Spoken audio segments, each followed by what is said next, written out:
Un pasteur inonde d'espoir les places publiques, les communautés et les prisons du Venezuela. L'Ironman adventiste collecte des fonds pour ADRA Australie. Plus de 155 équipes participent à l'expérience biblique des explorateurs en Floride. En Tanzanie, des adventistes prêchent l'Évangile sur un parking. Le développement de ces titres et d'autres histoires encourageantes, aujourd'hui sur ANN.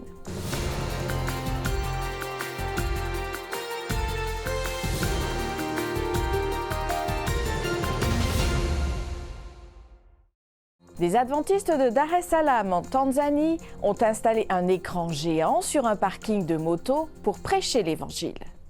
La plus grande ville d'Afrique de l'Est est un lieu stratégique pour atteindre le plus grand nombre, notamment les passants, les motards et les commerçants. Les empreintes du chercheur ont couvert 967 km. Nous avons traversé les eaux, le lac Victoria en a été témoin, le ponton nous a portés, le corps a sonné. Nous avons passé 15 heures de Morogoro à Sengerema.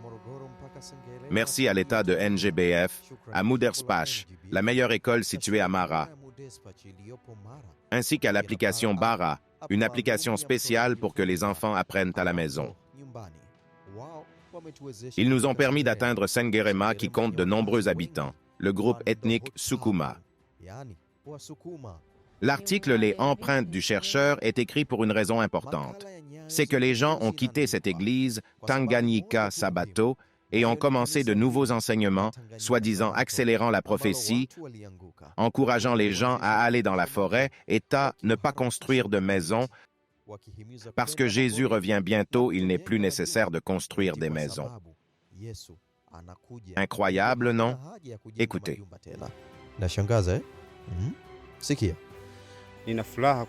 Je suis très heureux d'être membre de l'Église adventiste du 7e jour. Là où je partais avant, des gens avaient un genre de message, mais ce n'était pas un bon message parce que c'était un message qui accélérait les temps de souffrance. Ils annonçaient que le temps de la tribulation était déjà arrivé et qu'il n'était pas nécessaire de construire des maisons. Mais comme je le disais, j'ai abandonné cette croyance parce que j'ai étudié les Écritures pour avoir une relation avec les serviteurs de Dieu dans le but de toujours apprendre jusqu'à ce que j'ai compris la vérité. J'ai donc une grande joie dans mon cœur que je ne peux pas décrire et jusqu'à présent, je donne ma vie pour servir Dieu en esprit et en vérité en suivant les Saintes Écritures. Maintenant, l'important, c'est lui et sa famille. Lui et ses fidèles sont baptisés. Aujourd'hui, l'Église et l'enceinte, les instruments de musique appartiennent à mon Église. Le véritable évangile à travers les empreintes de l'espoir est une bénédiction pour les gens des rives du lac Victoria. Nous essayons donc de suivre les points que nous apprenons un par un. Si nous avons le temps, nous enquêtons un par un. Et à la fin de la journée, après que les débats soient terminés, ils acceptent de se rendre à l'Église et de devenir membres. Et après qu'ils se soient donnés, même tout ce qu'ils avaient, s'agissant de la parcelle de terrain, cela et d'autres biens de l'Église ont été donnés pour l'Église adventiste du 7e jour. Après ce baptême et retournant à la vérité, je dis que je servirai Dieu. Je le servirai tant qu'il me protégera. En CE qui concerne les biens qui m'ont été confiés, comme vous pouvez le voir, nous souhaitons développer le bâtiment de l'Église, nous souhaitons l'améliorer. Et au final, elle devrait être une Église complète, alors que les biens qui nous ont été confiés continueront à être utilisés pour accomplir l'œuvre de Dieu. Novo Tempo, Hope Channel Brésil, célèbre les 17 ans du programme Anjos de Esperança, ou Les Anges de l'Espoir. Le projet de collecte de fonds a eu un impact positif sur des milliers de personnes vivant dans 8 pays d'Amérique du Sud. Voici l'histoire d'une vie transformée grâce à ce projet. Le lieu de paix est entré dans ma vie à un moment où j'étais très fragile parce que j'avais perdu ma mère. Et ce programme, Lieu de paix, nous permet toujours de demander des prières. J'ai demandé que l'on prie pour moi parce que j'étais émotionnellement affaiblie. Le programme aborde 16 questions de deuil, de consolation, de combler le vide de l'âme. C'est un programme qui m'a apporté du calme dans ma vie, m'a aidé à m'épanouir et m'a consolé. Et la disponibilité, vous savez, la télévision expédie les études chez moi pour répondre à mes attentes sans se soucier de savoir si j'ai payé ou non. J'ai trouvé que la TV se soucie de nous, s'intéresse à nous et à l'amour de Dieu pour me permettre d'accéder à tout ce qui m'apportait de l'aide pour ma croissance spirituelle, alors qu'ils ne me connaissaient même pas. Il me suffisait d'y aller et d'envoyer un message et j'étais déjà inscrite. C'était donc fascinant et très pratique, n'est-ce pas? Et l'amour de Dieu pour ma vie, je le vois comme ça. Quelle opportunité, n'est-ce pas? Quelle merveilleuse opportunité j'ai eue. Je pense que je suis même un peu ennuyeuse parce que lorsque je parle à quelqu'un, je leur dis « Regardez, il y a une chaîne Novo Tempo, elle aide au développement spirituel. » J'ai encore d'autres études en réserve, mais j'ai des amis à qui je transmets mes connaissances. Et je leur dis d'appeler ce numéro pour qu'ils puissent apprendre. Il ne s'agit pas de changer d'église, mais d'approfondir la parole de Dieu parce que ça leur fera du bien. Ensuite, je passe les études. J'étudie d'abord et je leur transmets ensuite les feuillets d'études. C'est plus facile pour eux de comprendre parce que les réponses sont déjà données. J'ai même déjà eu l'occasion de parler à plusieurs d'entre eux en personne. Je ne donne pas d'études de la Bible, mais je parle de la parole de Dieu. D'après ce que j'ai appris, je raconte comment j'ai été touchée par TV Novo Tempo. Et j'ai appris que l'émission « Les Anges de l'Espoir » existe parce qu'il y a des gens qui y contribuent. Depuis, j'ai apporté ma contribution parce que j'ai découvert que les gens peuvent devenir des anges de l'espoir. J'ai été touchée par TV Novo Tempo et Les Anges de l'Espoir a pour mission de toucher des vies. Je vois que d'autres personnes ont aussi cette opportunité de voir leur caractère transformé comme j'ai été transformée par TV Novo Tempo. Et je suis très touchée parce que des gens se soucient de ce qui se passe dans le royaume pour que d'autres puissent récolter. C'est ce qui m'est arrivé. Depuis plus d'1 an, le pasteur Edgar Manga dirige l'initiative Donnez-leur à manger et les programmes d'assistance sociale à Ocumare del Tuy et Yare, à Miranda, dans l'est du Venezuela. L'initiative à Yare consiste à distribuer des repas aux enfants, aux mères célibataires et aux personnes âgées. Par ailleurs, d'autres services sont proposés tels que des coupes de cheveux, des consultations gratuites avec un dentiste et des contrôles de la tension artérielle. À Ocumare del Tuy, un groupe de bénévoles adventistes se rend sur une place publique tous les vendredis matins pour répondre aux besoins physiques et spirituels de ceux qui sont en quête d'assistance. Cette initiative a permis d'augmenter le nombre de visiteurs réguliers dans les congrégations locales et 20 personnes ayant reçu de l'aide ont étudié la Bible et demandé le baptême. Cette opération s'est également étendue aux prisons, où les bénévoles offrent un soutien aux prisonniers et aux agents du poste de police d'Ocumare del Tuy. Le pasteur Manga et les bénévoles ont pour objectif d'amener les autres à abandonner leur vie à Jésus et d'établir des églises adventistes dans les régions non atteintes. Nous faisons une courte pause et à notre retour, nous découvrirons l'histoire d'Andrew, un Ironman adventiste qui a collecté des fonds pour les nécessiteux en Australie.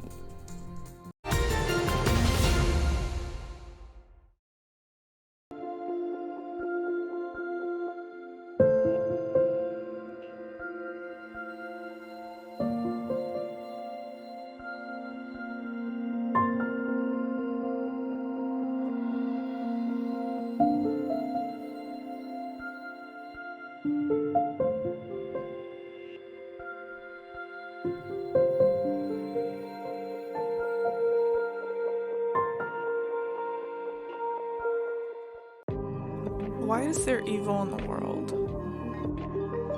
Are Christians hypocrites? Is the Bible a fairy tale? Does Jesus love everyone? Church doesn't feel relevant to my life.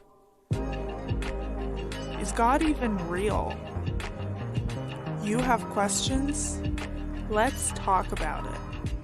I Believe Bible.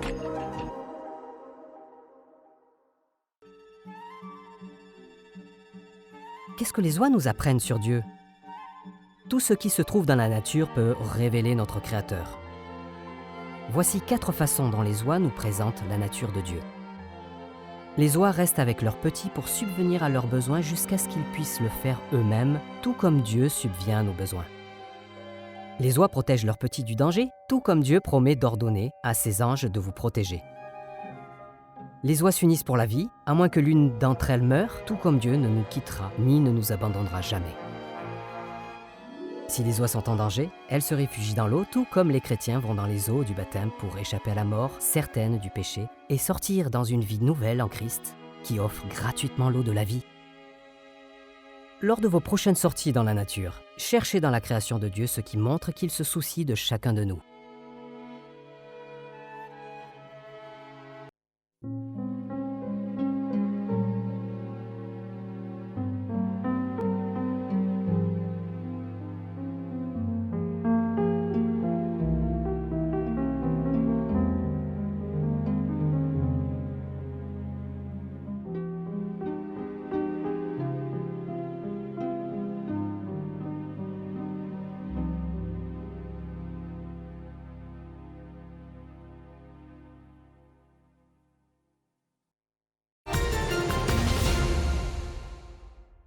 Andrew Thompson, un adventiste australien, a terminé son premier triathlon Ironman tout en collectant près de 3 000 $ pour ADRA Australie.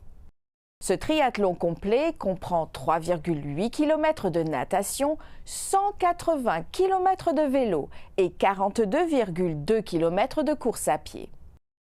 Le 7 mai, Andrew a terminé la course en un peu plus de 14 heures et 37 minutes. Il s'est lancé dans cette entreprise difficile pour soutenir les personnes aidées par ADRA. Andrew a déclaré « Lorsque j'ai entendu parler des triathlons Ironman, j'ai été captivé par ce défi. Il vise à collecter un total de 3 760 $, ce qui équivaut à 17 $ pour chaque kilomètre qu'il a couru. Il est encore temps d'envoyer des dons pour soutenir ces efforts extraordinaires.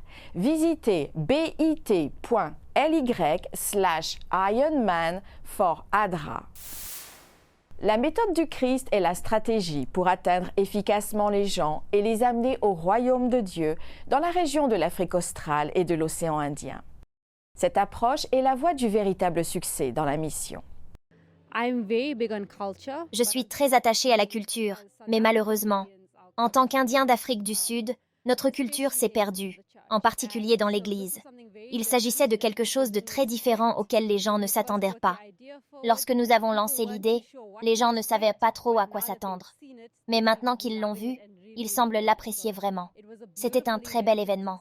C'était passionnant de pouvoir l'organiser avec Tad Lee et de voir les différentes personnes qui venaient et appréciaient la musique et les messages qui étaient partagés. Je suis un chrétien nouvellement converti. Auparavant, j'étais hindou et je jouais dans un groupe de bhajan. Depuis que j'ai trouvé le Christ et que je suis devenu chrétien, j'ai pensé que tout ça, c'était du passé. Mais c'était merveilleux de voir que nous pouvons toujours louer Dieu avec tous les instruments de la même manière. Ça ne change rien. La fédération hôte, la fédération de l'État libre du KwaZulu-Natal, est la première en Afrique du Sud à être intentionnelle dans l'évangélisation multiculturelle. Nous avons nommé un directeur du ministère multiculturel avec la première et la seule fédération de toute l'Union à disposer d'un bureau ministériel multiculturel. L'objectif est de permettre au directeur de porter une attention particulière aux populations hindoues de notre fédération.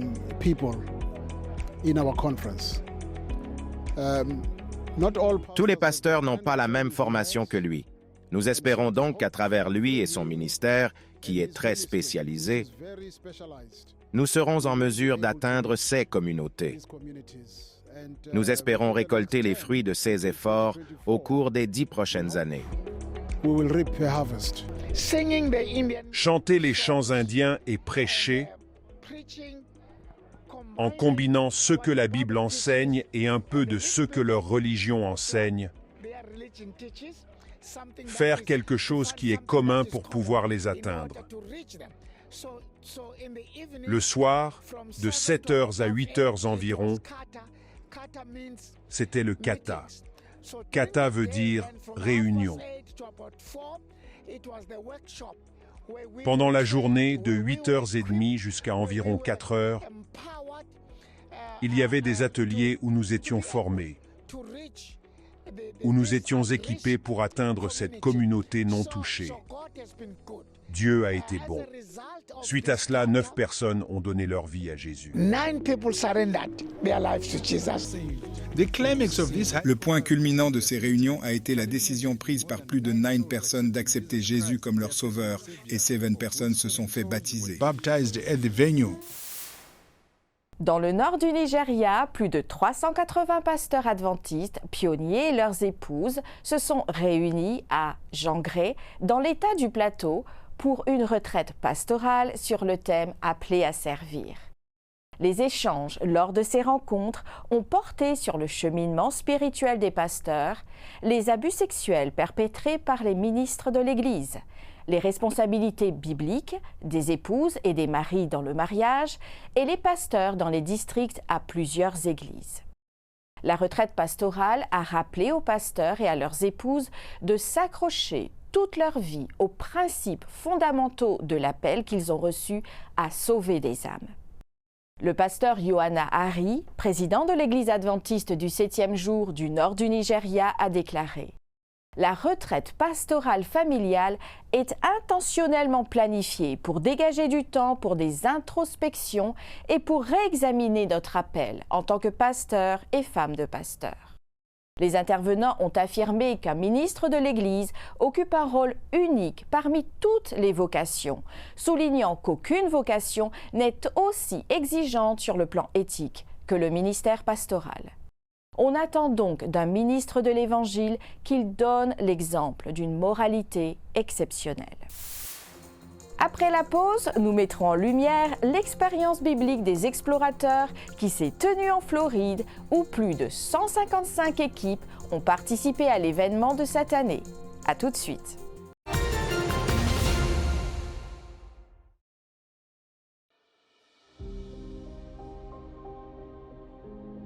Dieu a-t-il créé les dinosaures?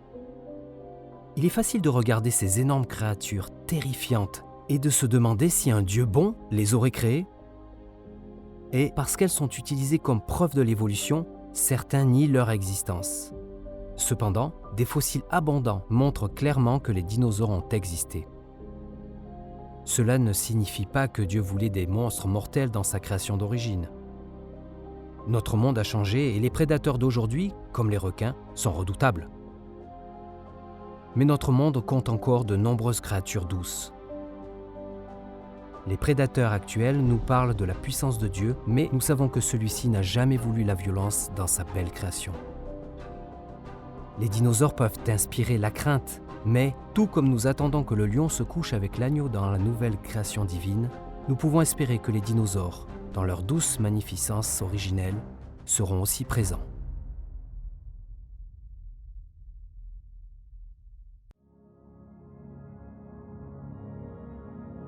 Voici comment Dieu utilise les volcans comme symbole d'espoir. Avec leur puissance massive, les volcans infligent des dégâts importants lorsqu'ils entrent en éruption, en particulier lorsqu'ils détruisent des communautés. Dieu a créé la Terre pour qu'elle apporte un nouvel espoir après les violentes éruptions de feu. Une nouvelle vie surgit rapidement de la lave et des cendres, riches en minéraux. D'abord modestes, les petites espèces préparent un sol fertile pour d'autres plantes. Finalement, des forêts et des champs vigoureux poussent là où il n'y avait que désolation. Cela nous éclaire sur cette nouvelle création que Dieu fera naître de la destruction infligée par le mal. Nous pouvons être certains qu'il embellira en son temps, même les pires destructions causées par le péché.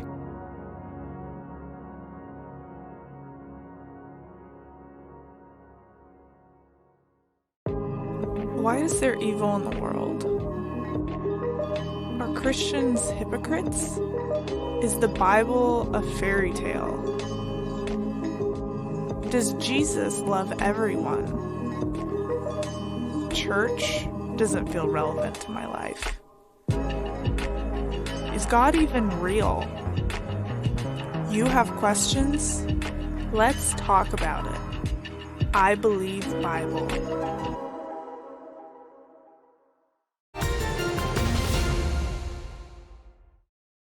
La finale nord-américaine de l'expérience biblique des explorateurs a eu lieu à Tampa, en Floride, au Florida State Fairgrounds.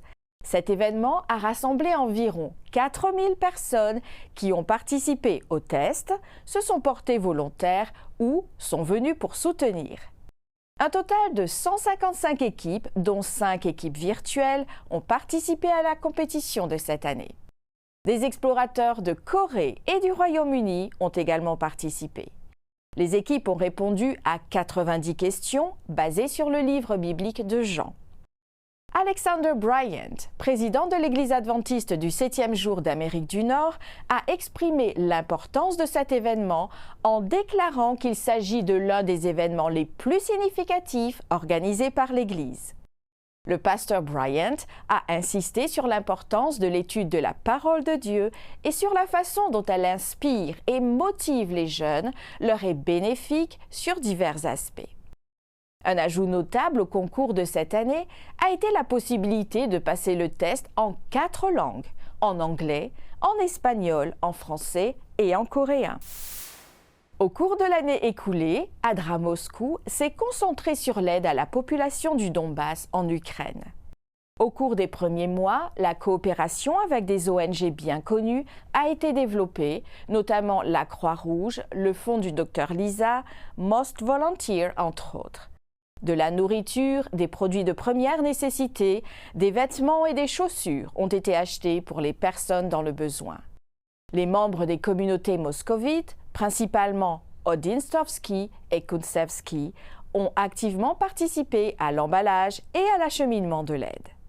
14 projets ont été menés à bien, au cours desquels 12 tonnes d'eau potable, 1,5 tonnes de produits alimentaires, une grande quantité de vêtements, de chaussures, de vêtements pour enfants et d'autres articles ont été distribués. Dans une région aride du Kenya, une église s'est donnée pour mission d'établir de nouveaux groupes de croyants parmi les populations non atteintes proches de leur communauté. La mission adventiste montre comment l'Église adventiste du 7e jour, ainsi que les ministères qui la soutiennent, ont activement contribué à cette entreprise.